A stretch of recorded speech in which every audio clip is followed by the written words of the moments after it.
Hey guys, Bunta here. Welcome to my channel. I know it's been a while since I've uploaded something, but I wanted to do this video to update you all on this workbench that I built about 5 years ago. I wanted to do this video because right now I'm living in an apartment complex, and right now I'm about to move into a new house pretty soon. So as you can see, this garage space is part of the apartment complex and it's pretty small. So haven't been doing too much in here, but once I move to the new place, I'm hoping to set up shop there and produce more content for you guys. But for now, let's review the table and what it's been up to. Well, the first thing I wanted to show you guys is kind of what's going on with this tabletop. If you see, yeah, as you can see, it's pretty, it's got a lot of oil stain on it. I've been using this table majority for just storage right now since I haven't been using it for projects. So there's quite a bit of oil stain here, spray paint here. But overall, the tabletop itself has been holding up quite well. If you've seen some of my old videos, I added this lid here or this cover here to integrate with a handsaw that you could put underneath here with the 4 screw mounts and use this as kind of a table saw with the slots cut out.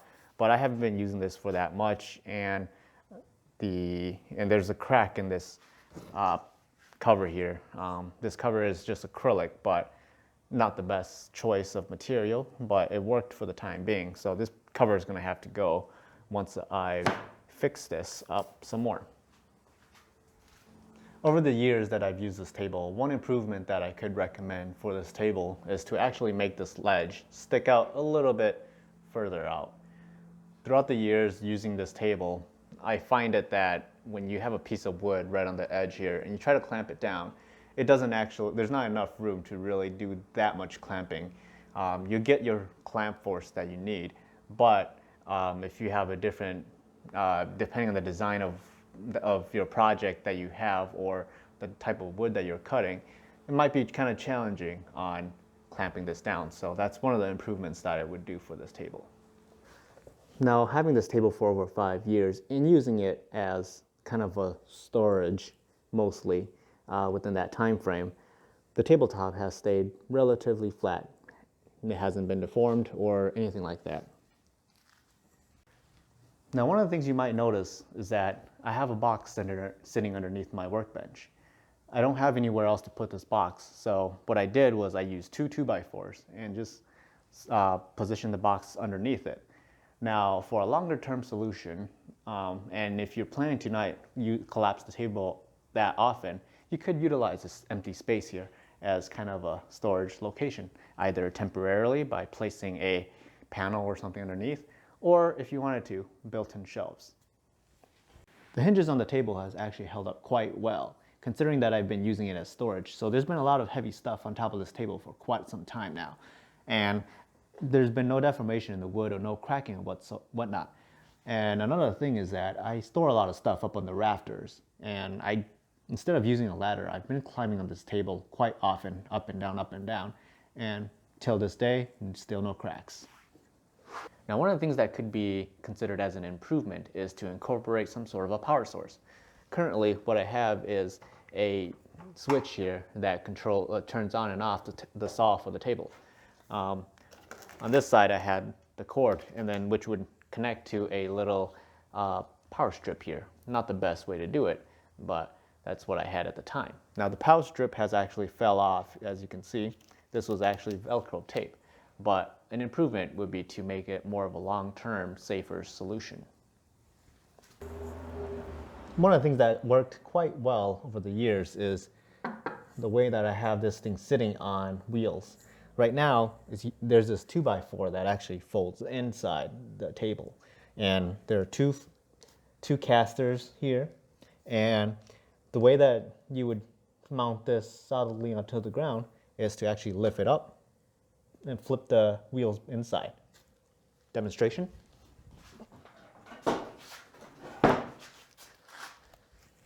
Not the best way to do it, but it's worked pretty well over the years.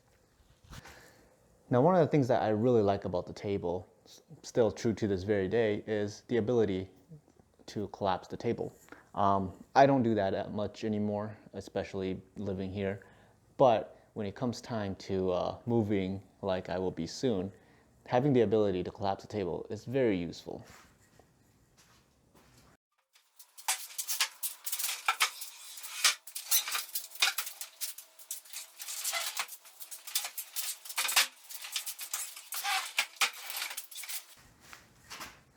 Now, an improvement that you could do for the table when you collapse it is to include like a locking mechanism here or some sort of a latch that can hold these two pieces together.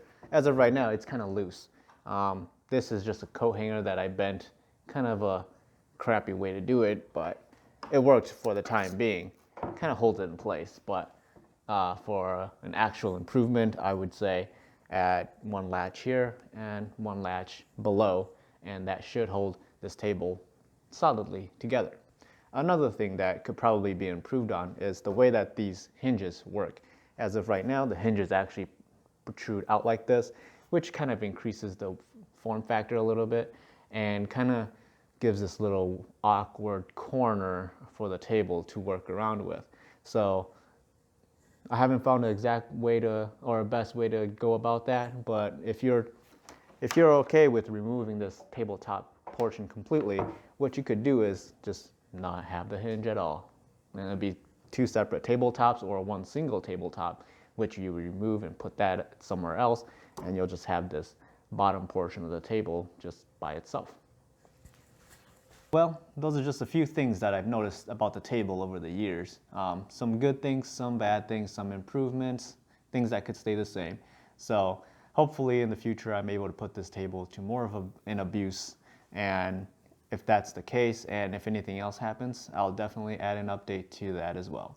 So if you like what you see, like and subscribe, and I look forward to making more videos for you guys soon. Thanks. Bye.